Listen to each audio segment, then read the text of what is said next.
Every 37 seconds, somewhere on this planet, an artery in someone's brain shuts down. By the time you finish hearing this sentence, another person has had a stroke. And here is the part that should stop you cold. In a huge number of those cases, the brain sent out a clear warning hours or even days earlier. The person felt it. They just did not know what it meant. So they waited. And waiting is exactly what turned a warning into a tragedy. If you are over 60, this is the most important video you will watch this week.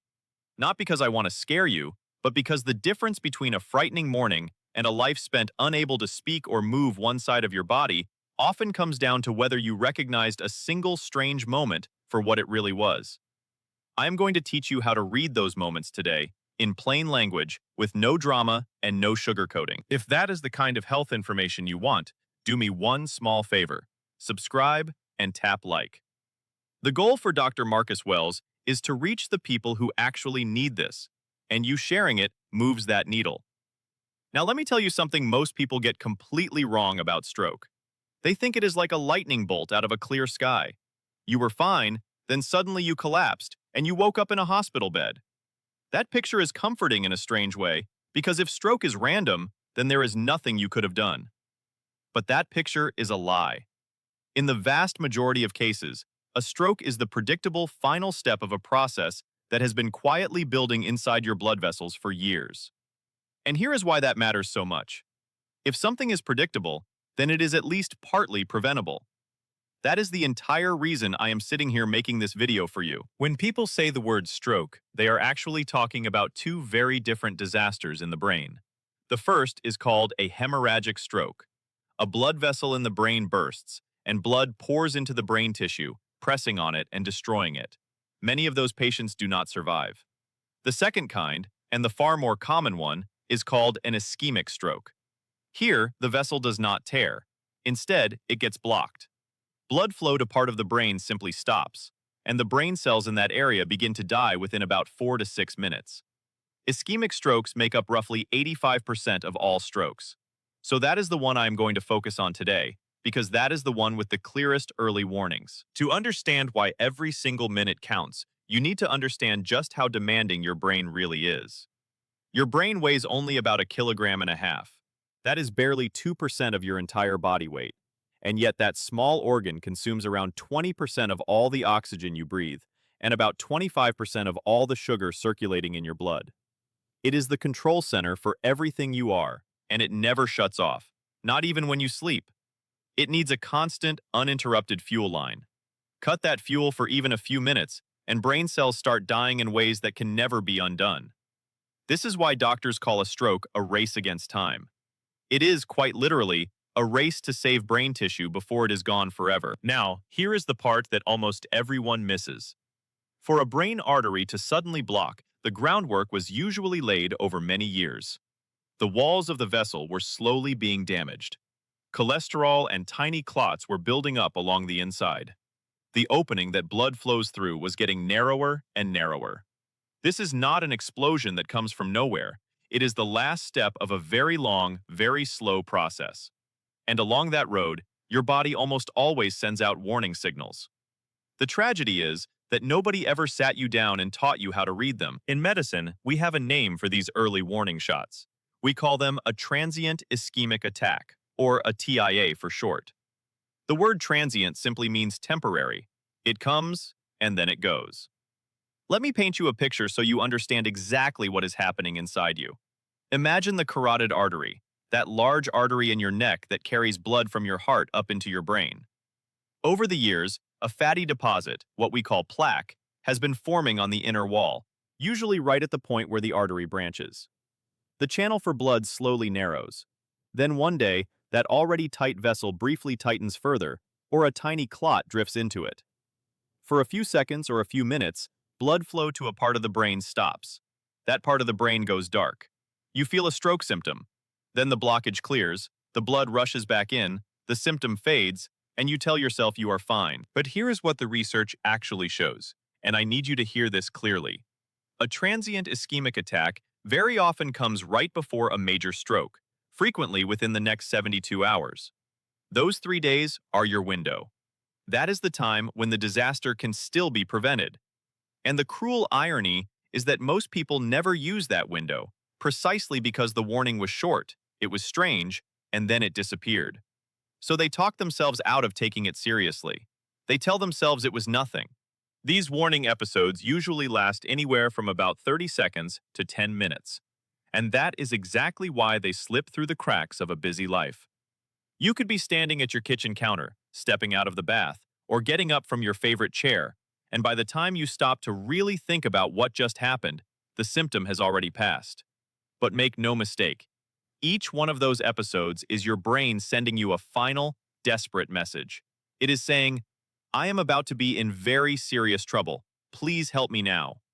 So let me walk you through the 5 biggest warning signs. And I am not just going to tell you what they look like, I am going to explain what is actually happening inside your body each time, so you will never again be able to dismiss one of these moments as nothing. The first warning sign is sudden, temporary blindness in one eye. Picture this.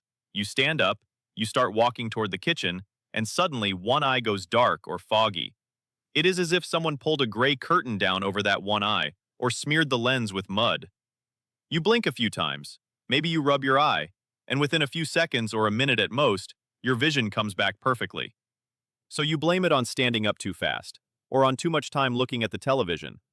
But in reality, that curtain is almost always a tiny clot, or a small fragment of plaque that broke off from the wall of your carotid artery, traveled up, and briefly plugged the small artery that feeds your eye. You see, the artery to your eye is not some separate, isolated little tube.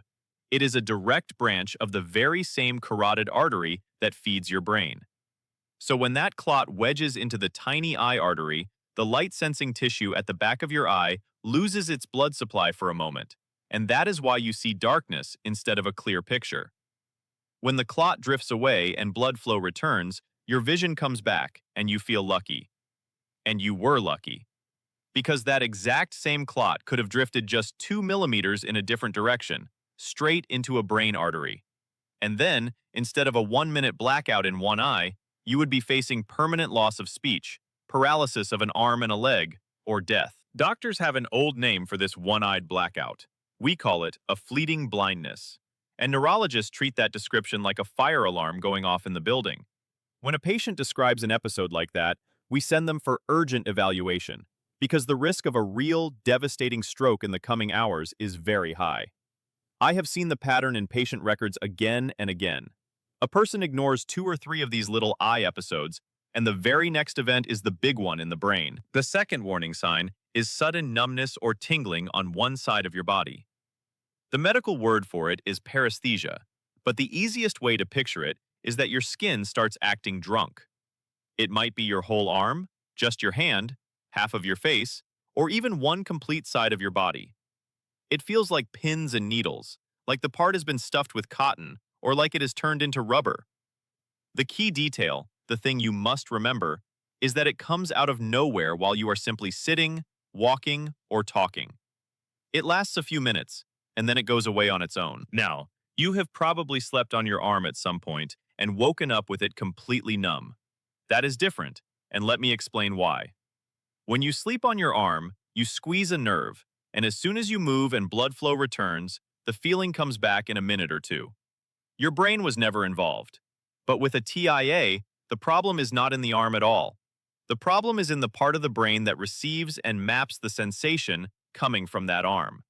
And it has nothing to do with how you were sitting or lying. Here is one more crucial detail.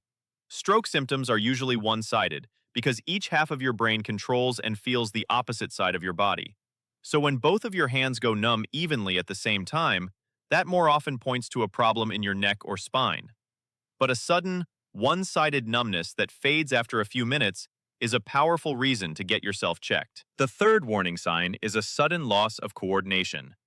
People describe it as walking drunk without having touched a drop of alcohol. You are on a flat, familiar floor in your own home, and out of nowhere your foot lands in the wrong place. Your leg feels weak or rubbery, or you stagger sideways into the wall for a second. Or perhaps a sudden, powerful spinning sensation hits you, forcing you to grab the back of a chair or the door frame, even though you were not spinning. You did not jerk your head, and you did not just leap out of bed. The part of your brain responsible for keeping you balanced and your movement smooth is called the cerebellum. It sits low and toward the back of your skull, like a small second brain. Every moment, it calculates where your body is in space and how hard each muscle should work, so you walk in a straight line instead of zigzagging across the room. This cerebellum receives its blood through arteries that travel up through the bones of your neck. And if the blood flow in those arteries drops sharply, even for just a few seconds, the cerebellum essentially glitches. That is the moment you suddenly veer to the side, miss a step, or feel that violent dizziness for no reason you can name. I have watched so many people write these moments off. They say it was their bad shoes, or they were just tired, or it was probably their blood pressure. And only later do they learn those were warnings from the brain. The honest rule is simple. A sudden, intense dizziness, especially when it comes with any trouble walking straight, should be treated as a possible warning until a doctor tells you otherwise. The fourth warning sign shows up in your speech.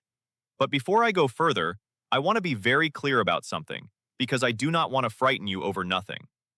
If you occasionally cannot remember your neighbor's name, or you momentarily forget the word for something simple, that is not a stroke sign. That is a perfectly normal tip-of-the-tongue moment, and it happens to all of us, especially when we are tired or stressed. What worries neurologists is something completely different. It is when your speech suddenly breaks down so badly that even you can feel that something is seriously wrong inside. Most of us have two main speech areas in the brain.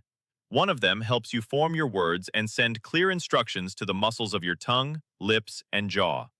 When that region loses its blood supply, something frightening happens. You understand everything being said to you. You know exactly what you want to reply. But you cannot get the words out. They come out slurred, broken, or simply stuck.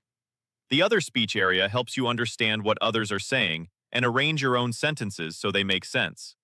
When that zone is in trouble, a person might speak smoothly and fluently, but the words come out as complete nonsense, and they cannot understand even a simple sentence spoken to them.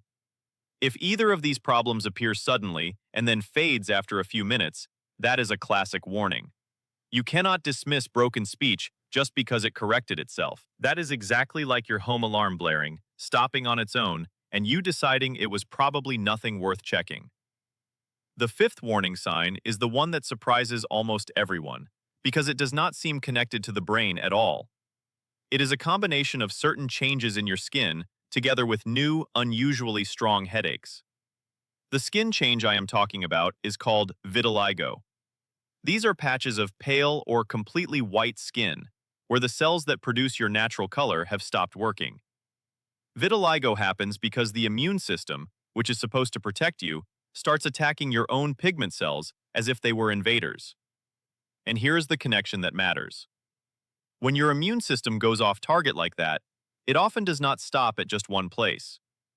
In many people, that same process can quietly inflame the delicate inner lining of the blood vessels too. That inner lining is one of the most important surfaces in your entire body. It is a microscopically thin layer of cells that coats the inside of every artery, like a smooth, non-stick surface. When that lining is healthy, blood components glide right past and nothing sticks. But when it is damaged by inflammation, it becomes rough and scarred, and things begin to cling to it.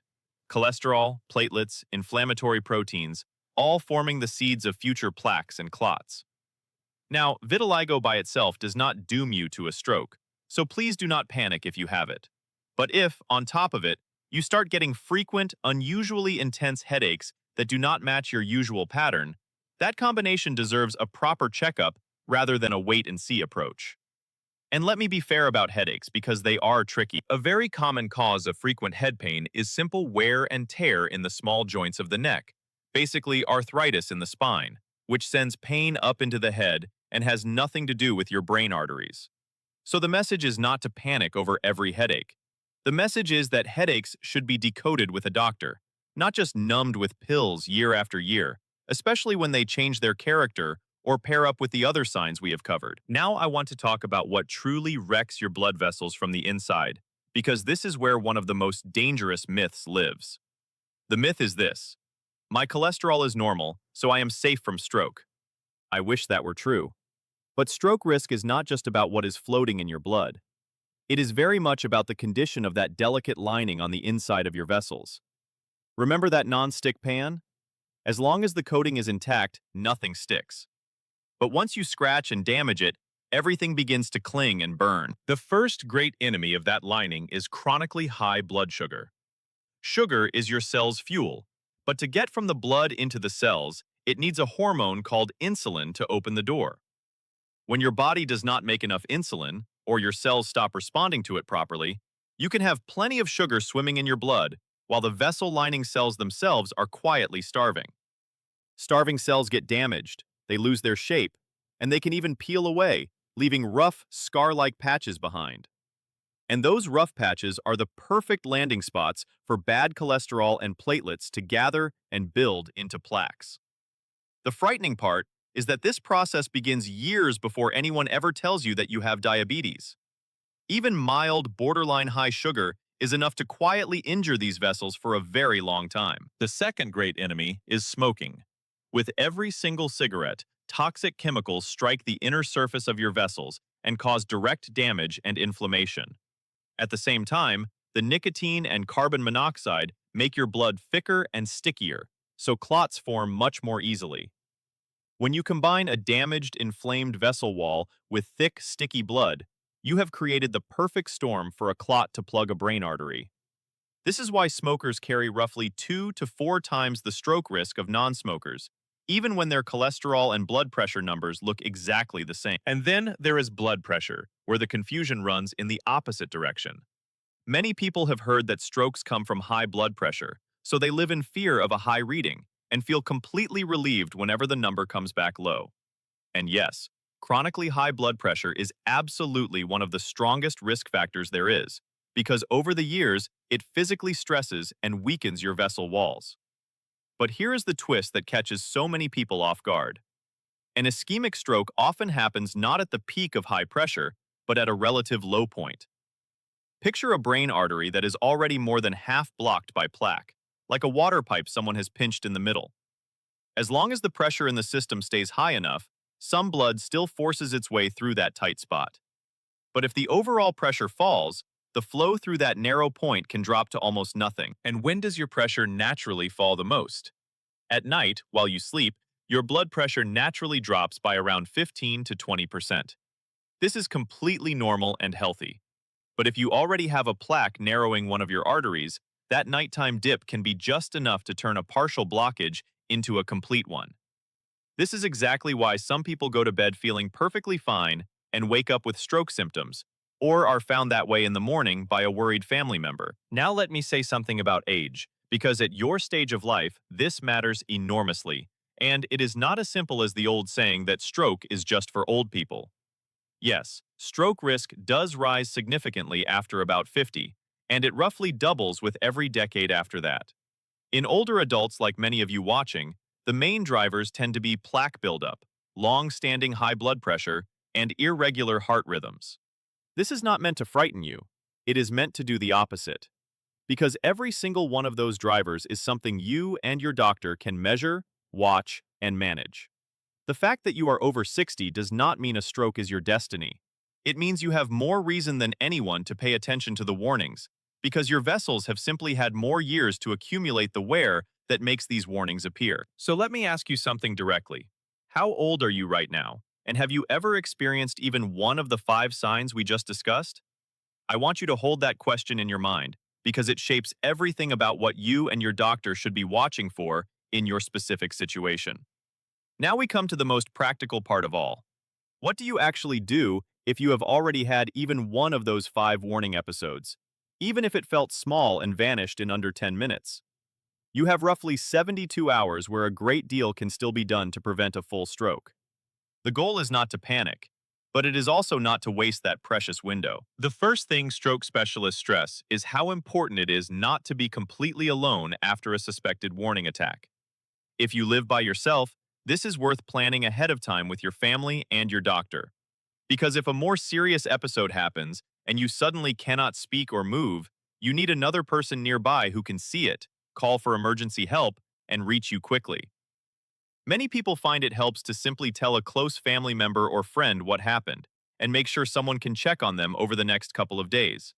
That is a perfectly reasonable thing to arrange. Stroke guidelines also strongly advise against driving yourself anywhere after a possible warning attack. Losing your vision or the control of your arm for even a few seconds while behind the wheel is life-threatening, both for you and for everyone around you. So it is worth deciding, calmly and in advance, who you would call for a ride if something like this ever happened, so that in a frightening moment, you are not tempted to just get in the car yourself. Checking blood pressure is usually one of the first sensible steps in any worrying situation.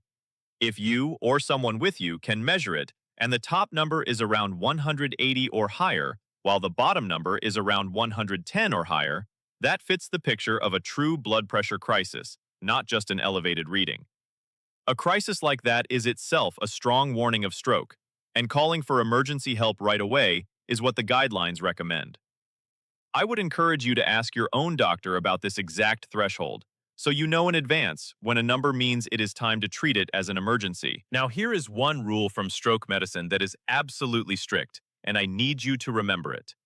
Never start taking blood-thinning drugs like aspirin on your own, based on a neighbor's advice or something you read online. Here is why. Remember, there are two types of stroke.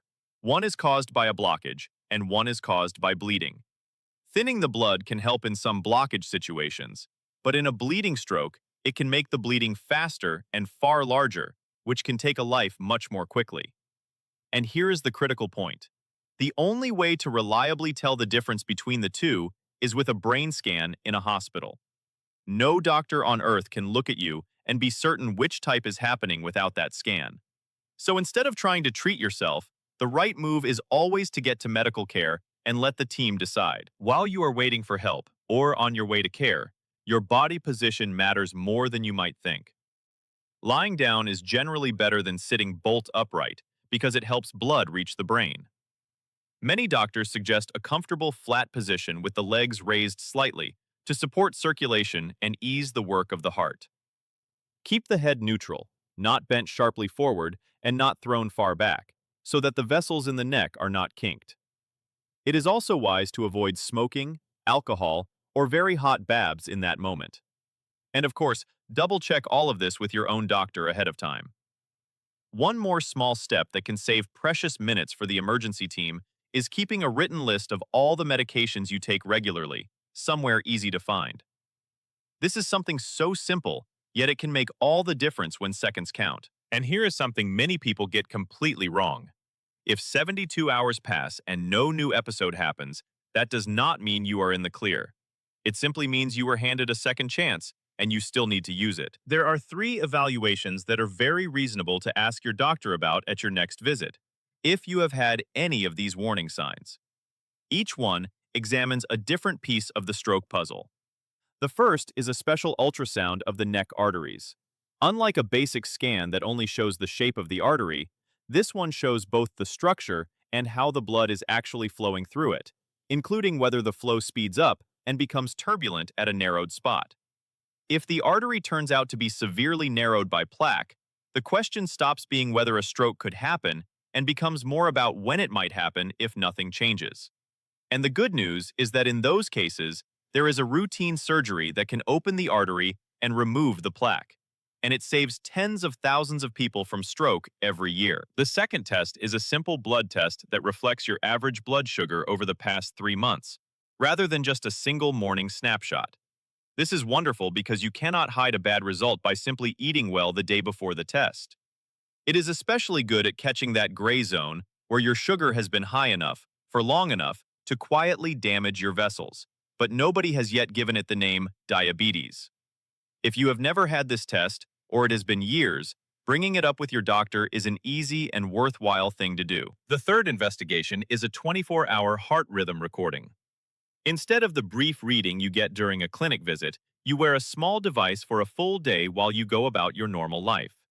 The reason is that some of the most dangerous heart rhythm problems come and go.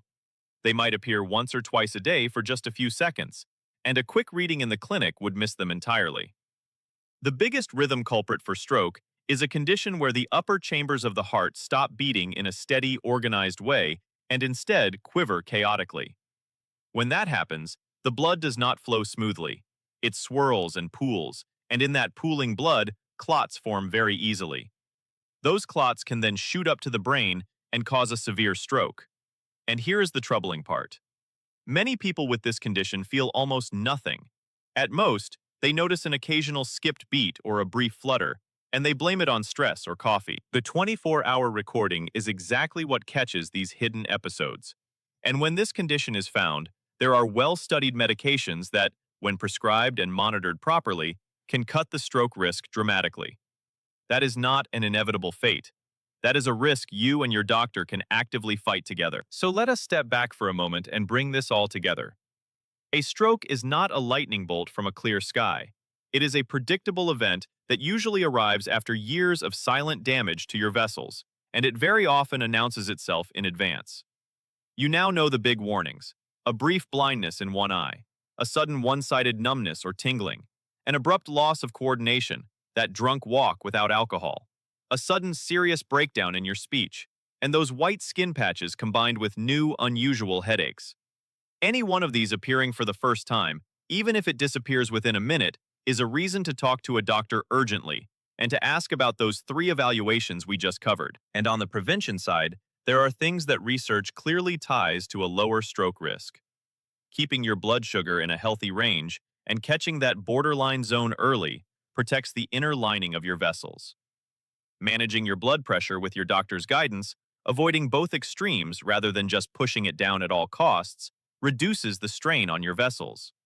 And stopping smoking, with support if you need it, removes a constant chemical assault on your arteries and cuts your stroke risk by a real, measurable amount over time. But the single most important thing for you to carry away from this is this: do not wait for brief brain symptoms to simply go away on their own. In the world of stroke, you have about 72 hours to act, and that window is the most valuable gift your body will ever give you. So here is exactly what to do after this video ends. If you recognized even one of these 5 warning signs from your own life, even from months ago, write it down in plain words and bring that note to your doctor. Do not rely on your memory in the moment. Ask directly whether you should be evaluated for these warning attacks and whether those 3 tests make sense in your situation. If you carry risk factors like high sugar, high pressure, smoking, or an autoimmune condition, use what you learned today to have a far more specific conversation with your doctor, rather than walking away with a vague, "everything looks fine," and no actual numbers in your hand. Everything we covered today is for your understanding and your education. Your situation is unique to you, and using this as the starting point for a real conversation with your own doctor will always serve you better than trying to manage things alone. You have spent a lifetime taking care of the people you love. Today, I am asking you to turn that same care toward yourself, because the people who love you need you here, healthy, and present for many years to come. If this made a complicated and frightening topic just a little easier to understand, please subscribe and tap that like button. That is how Dr. Marcus Wells reaches more people who need to hear this exact message before it is too late. And if you want something practical to keep right there on your phone, scan the QR code on your screen to join my Telegram, where I share short checklists and simple step-by-step health tips you can actually use. Take care of yourself. I will see you in the next one.